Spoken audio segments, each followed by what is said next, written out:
చాలా ప్రయాణికులకు మరణగండంగా మారింది. కారణం బద్వేల్ బస్టాండ్ స్లాబ్ మొత్తం పగిలిపోయి పుచ్చిపోయి కడ్డీలతో సహా విరిగి ప్రయాణికుల తల మీద పడి గాయాలు పాలైనటువంటి పరిస్థితి మనం చూసాం. నిన్నగాక మొన్న ఒక వృద్ధురాలు తల పగిలి ఆమెకు రక్తం కూడా కారడం జరిగింది.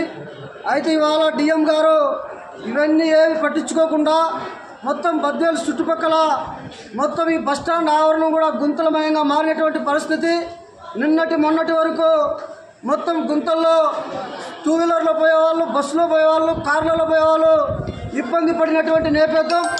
అయినా కూడా